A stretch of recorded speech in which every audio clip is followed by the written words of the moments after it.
تخيل معايا كده إن في وقت في يومك ممكن يغير كل حاجة.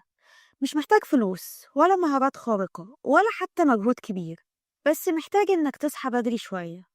الحلقة دي مش عن إنك تصحى بدري وخلاص، دي عن لحظة معينة في اليوم اسمها شروق الشمس. وليه اللحظة دي ممكن تكون بداية حياة جديدة ليك؟ طيب، شروق الشمس مش مجرد منظر حلو، هو وقت هدوء نادر جدا في اليوم. مفيش دوشة، مفيش ضغط، مفيش رسائل ولا سوشيال ميديا. في اللحظة دي انت بتكون أقرب نسخة لنفسك الحقيقية. كمان جسمك بيكون في أفضل حالة ذهنية، تركيز أعلى، صفاء ذهني، طاقة لسه ما استهلكتش. عشان كده الناس الناجحة أو ناس كتير ناجحة زي جيف بيسوس مثلا بتعتمد الوقت ده كبداية ليومها. طيب، لما تصحى على شروق الشمس انت مش بس بتبدأ بدري، انت بتكسب إحساس بالتحكم. بدل ما اليوم هو اللي يتحكم فيك، انت اللي بتتحكم فيه. الشعور ده بيعمل 3 حاجات مهمة. أول حاجة بيقلل التوتر، بيزود ثقتك في نفسك وبيخليك أكثر التزاما. كمان في حاجة مهمة جدا، الضوء الطبيعي في الصبح بيساعد على تحسين المزاج، وده بيأثر على يومك كله. طيب، ازاي تستغل وقت الشروق صح؟ طب لو صحيت بدري تعمل ايه؟ مش المطلوب انك تشتغل فورا، بالعكس دي لحظة ليك انت.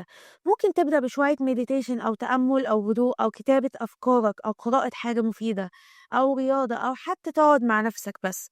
الفكرة مش في الاكتيفيتي او النشاط نفسه، الفكرة انك تبدأ يومك بهدوء ووعي. طيب، هنتكلم دلوقتي عن أخطاء بتبوظ تجربة شروق الشمس أو تجربة وقتنا في شروق الشمس. في ناس بتحاول تصحى بدري بس بتفشل. ليه؟ لأنهم بيعملوا الأخطاء دي. أول حاجة، بيضغطوا على نفسهم فجأة، بيناموا متأخر ويصحوا بدري وده غلط. بيستخدموا الموبايل أول ما يصحوا. أهم حاجة، ابدأ تدريجي وخلي التجربة مريحة مش إجبار.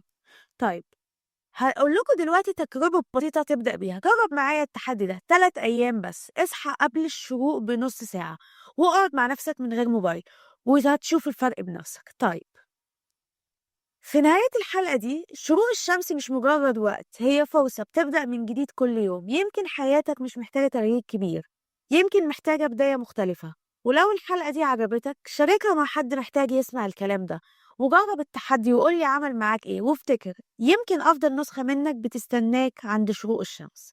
كان معاكم سارة جعفر وبودكاست سارة جرافيكس.